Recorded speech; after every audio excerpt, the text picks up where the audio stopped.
Hello and welcome to Natural Balance, where body, mind, and spirit connect.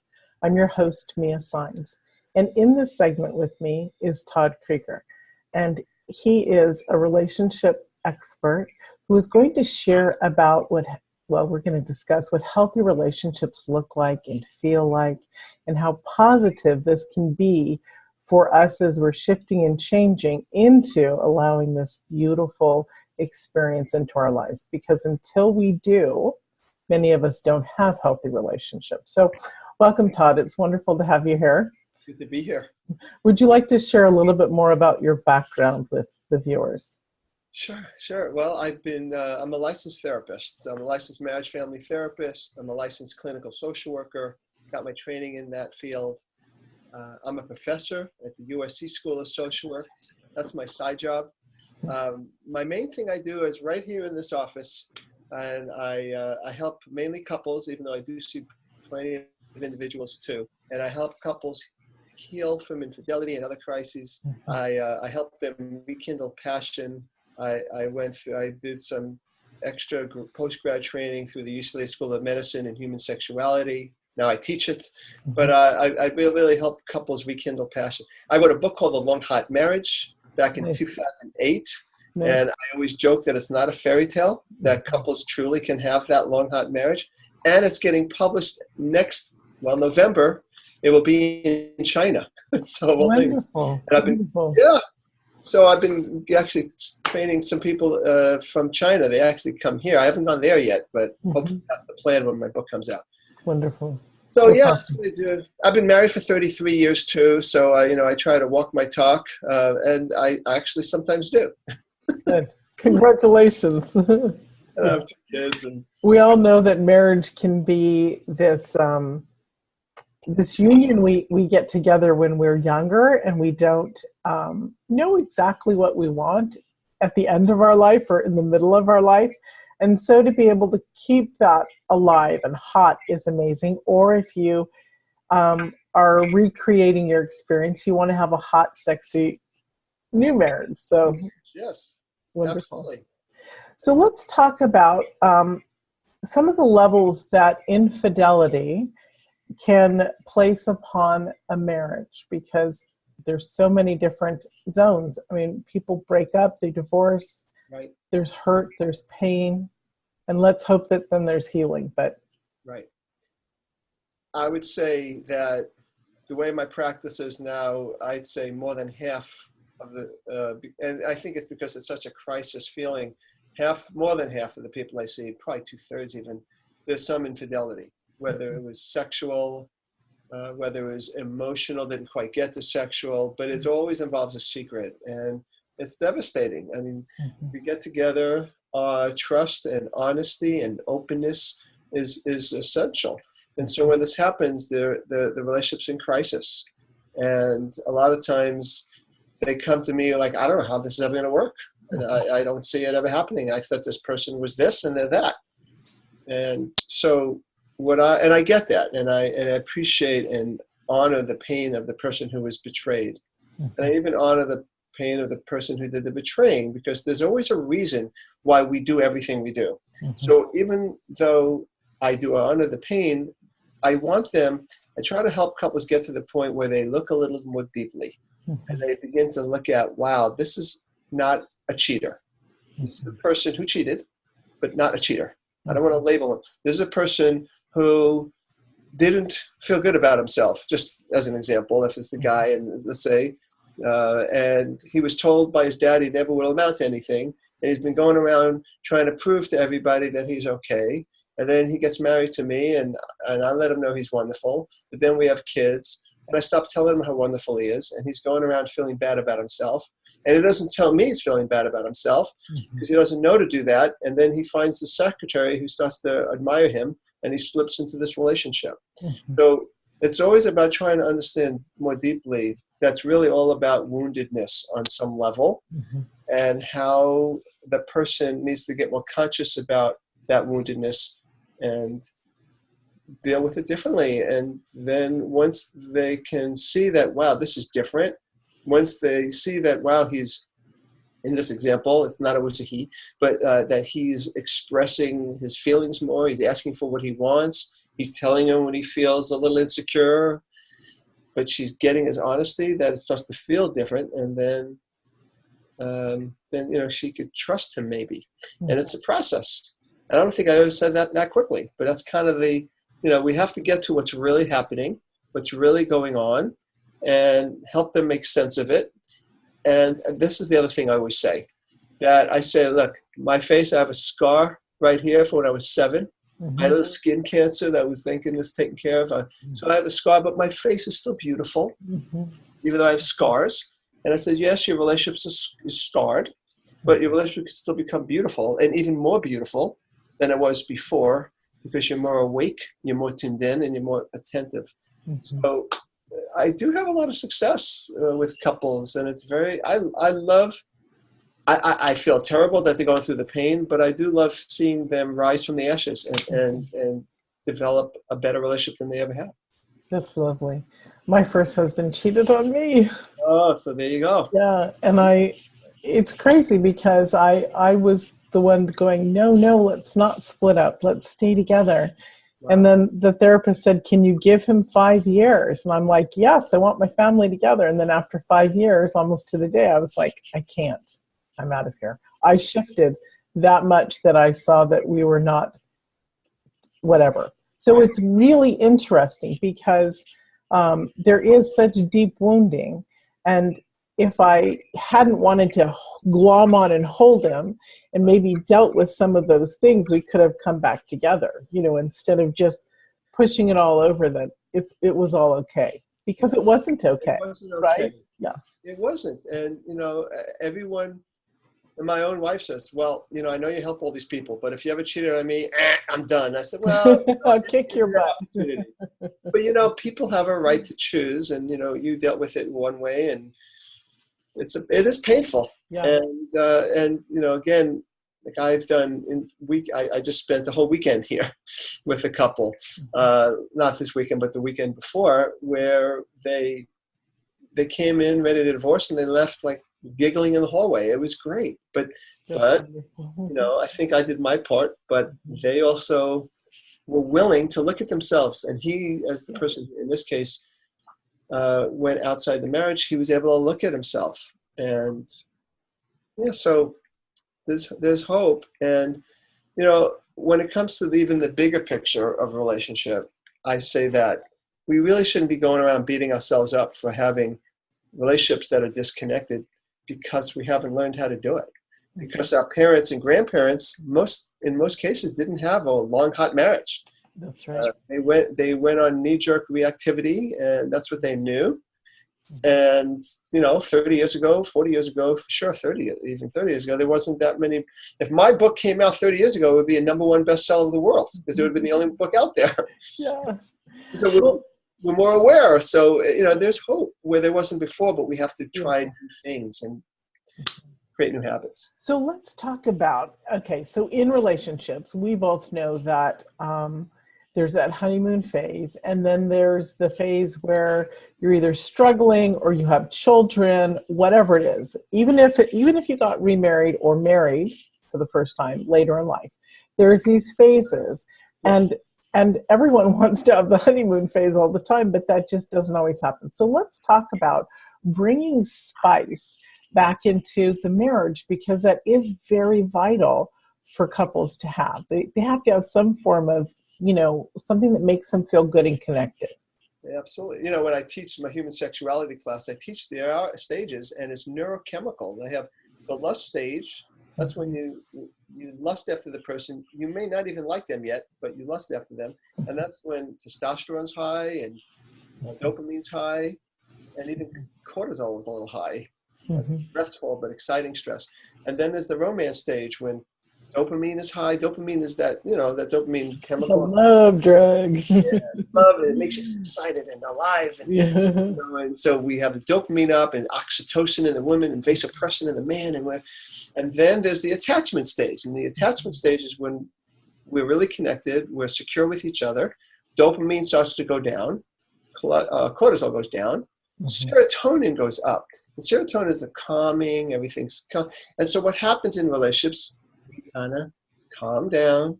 Relationship becomes our haven against the rest of the world. We're out there beating the bushes in business or whatever. We come home and we don't take risks. And we did. Everything was a risk in the beginning. But then we stop taking risks and we get in routines and ruts. And so one of the things we have to realize is that, and this is like the whole premise of my book, The Long Hot Marriage, is that marriage doesn't mean the end of passion. It just means committed. When you're committed and you're in that attachment stage, it just means you got to create chemistry. That your automatic chemistry isn't going to do it for you anymore. Right. You know? And so if you have an affair and you meet someone new, that chemistry is doing it for you again. But if you leave your wife and you end up with that, or husband or whatever, you end up with that new person, eventually you're going to have to create chemistry. In the same space again. All over again. So the question like you is, how do you create that chemistry? And part of it is risking. Part of it is saying, what can I show to my partner, or a different part of me? Or maybe we could try something new in the bedroom, out of the bedroom, even new activities, non-sexual activities, varying it up a little bit. Like variety is the spice of life, and we could have variety by either getting a, serial monogamy, or we could create variety within our monogamous relationship. And everyone's entitled to their own choices. I've decided that it's kind of, for me, the best way to go, and I think for many of us, is to create variety, and so to have this long-term, loving, supportive relationship that is also exciting. So we have to risk. Yeah. And that's part of it. That's definitely, it's not all of it, but it's definitely a big part of it. Right. And so for those naysayers who say, really, you can actually reignite your chemistry flair to your partner or whatever, and what do you tell them? I say, if that wasn't true, I have the worst job in the world. It's the worst. Instead of the best. The best. It's really fun. I did have the opportunity just a few weeks ago to interview John Gray, who wrote Men Are From Mars, Women Are From Venus. And so he has another book, so I'll plug him for a second, Beyond Mars and Venus, which I thought was his best book. I mean, it talks about how it's not so simple, that men are from Mars and Venus, and women too. They have male and female aspects to them. But what he talks about with hormones is that what makes women more sexual and more happy is when their estrogen's up. And what makes men more happy and less stressed is when their testosterone is up. And even though there are a whole variety of, like for me, the male and female in me, and but that we still, and it's true for me. I know that when I watch a Dodger game, it's exciting, and my testosterone goes up. I can feel it in my body. My energy's up. And then at the same time, when I show my wife attention and I pay attention to what's going on with her, and I ask her interesting questions, like curious questions, her estrogen goes up. And so he talks a lot about that. So one of the things, whether we talk in terms of psychological language or physiological language, it's really possible for a couple to change our biology. It is. And when we change our biology, it can be very exciting. Again, in the beginning of relationships, like you were talking about, the chemistry is doing it for us. So I need to think about what I want to accomplish with my wife, for example. And if I want to raise her estrogen, to use John Gray's paradigm, absolutely, then I need Please do. She needs to feel taken care of. Right. She needs to feel understood, and she needs to feel respected. Okay, so I need to... And she needs to feel beautiful from you. She needs to feel beautiful, and like you matter. So I need to get out of my headspace sometimes, wherever my head automatically goes. Because right in the beginning of a relationship, you're automatically calling the person up, flirting with them, doing all the things that you do. So, but if I look at her and I start flirting with her, I might have to think about it, because my mind might go to the baseball game, or what's my next career project that gets my testosterone up too. Whereas my wife, without me paying attention, doesn't automatically, I mean, I shouldn't say never, but it doesn't automatically get my testosterone up. Now, then there's what she could do. But let's talk about me first. So if I go, I need to pay attention to her. And I look at her and I thought, really, wow, you look so beautiful. I love the way your face is today, or wow, you know what, I love how you even talked to our college kid, and you were so great the way you handled it. I think that was wonderful. It gets her estrogen up. Mm-hmm. And then she has this happy face. She's all happy that I did that. Then I look at that face, and then I feel successful because I made her happy. Then my testosterone goes up. Now we got that upward spiral. And so it's like, but the reason we don't do it is because we slip into these ruts, and we keep paying attention to the things that don't make our partner's correct hormones go up or mine.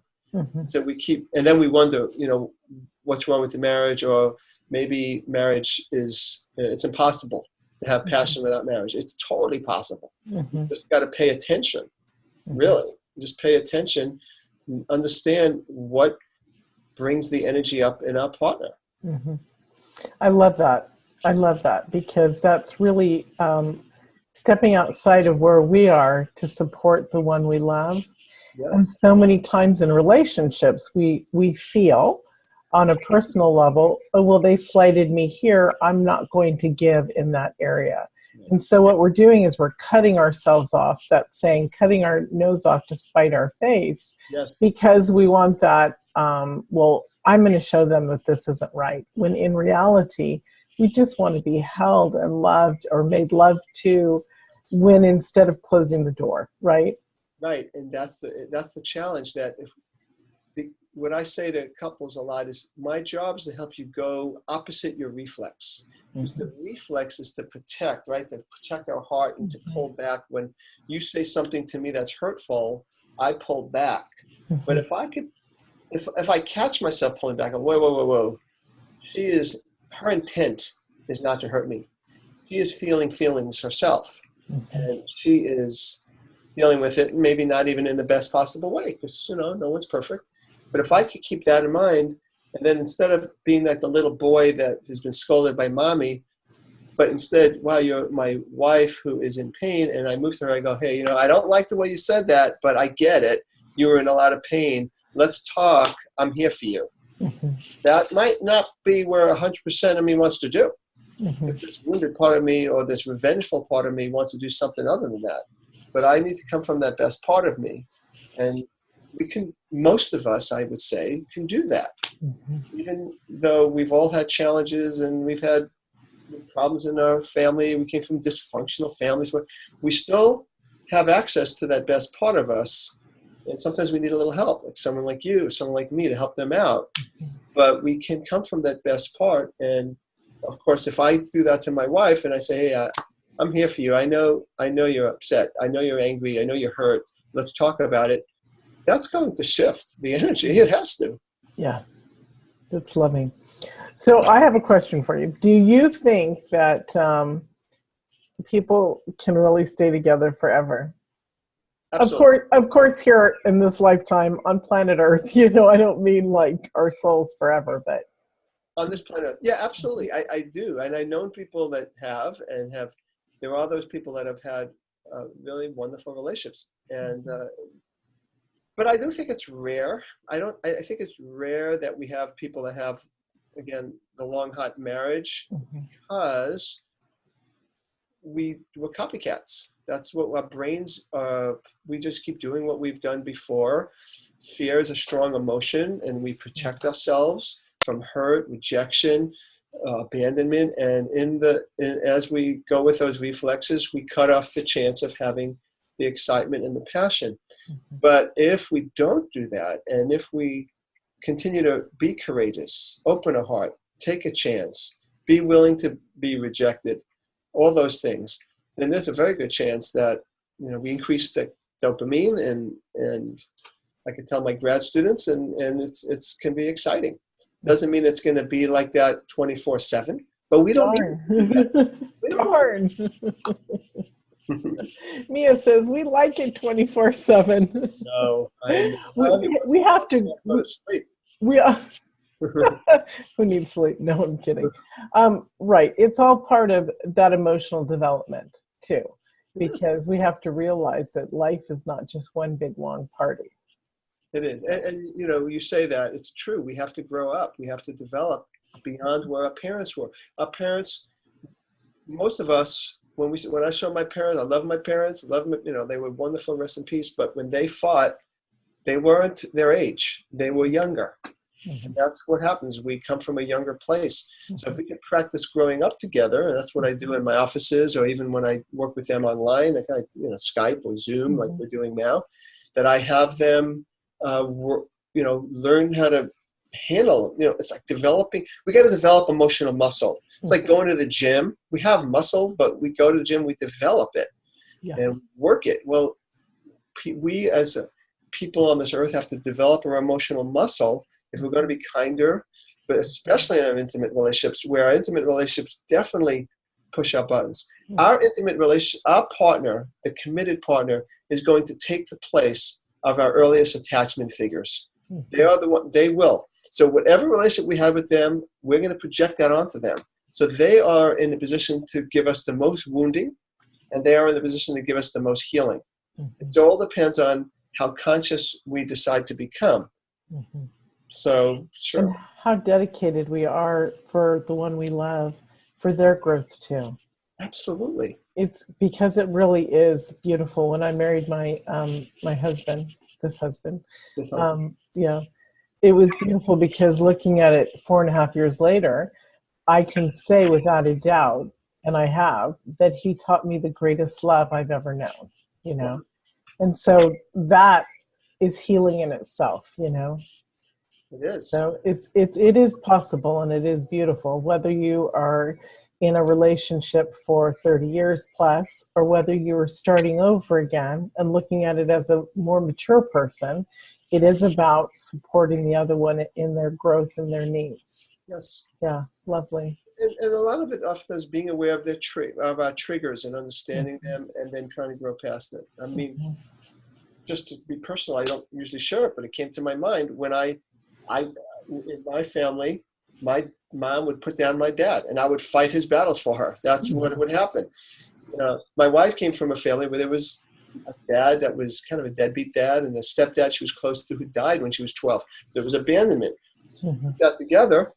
If I forget something, for her, it wasn't I just forgot it. It's like you're another man that's abandoning me. Mhm. She would Mhm. get pissed at me, angry at me. What would happen to me? It's like you can't do that, and I would put up my dukes, not really, but metaphorically. Right, right, And yeah. of course, that would make her feel more abandoned, and she would get mad, and I would feel more inadequate. And this is and then until we go, whoa, we got buttons going on here, Mhm. Mhm. and it's like, wow, all you need is to know that I'm there for you. Mhm. And if she gets mad at me because I forgot some small thing, and instead of getting defensive, I catch it and I go, hey, I get it. You feel like I wasn't there for you. Well, I'm being there for her then at Yeah, that moment. yeah. So that's where the positive momentum can start. And for us, Beautiful. that was key. I mean, that was really key. And start to realize that most people are really not out to get us. Mhm.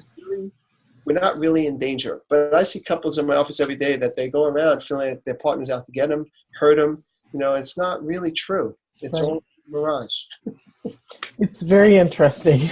It really is, and it is about growing our emotional intelligent level. It really is about that, because that's where we can come as a grown-up adult instead of a little girl. It's funny. And I'll be transparent here. There's moments where I get frustrated, and when I want certain things. I'm the queen, man. I want them, and my husband will say, sometimes I want to pop him for saying it, but it makes me aware. He says, you're the 3-year-old with the tricycle, because he saw a video of me when I was 3. My grandfather took it, where I fell off the curb, got up, trying to pull that tricycle up on the curb, and all you do is see my little mouth, and I'm just yelling and screaming. And he's like, "You're that 3-year-old with the tricycle." And I'm like, okay, I get it, but it's Yep. funny. It's funny. Okay, so we're almost running out of time. This was amazing. Two more things I want to ask. One, you have a free gift for everybody. I want you to talk about that. And then 2, I want you to leave people with one last message. So I'll repeat. But anyways, if you don't mind sharing your free gift for people, that would be great.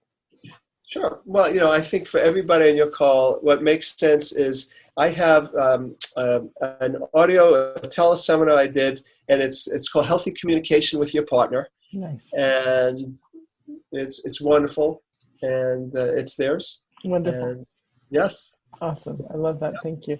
Yeah. And what do you want to share before we say goodbye to the audience? Something that just, after this entire interview, something that feels wonderful to you.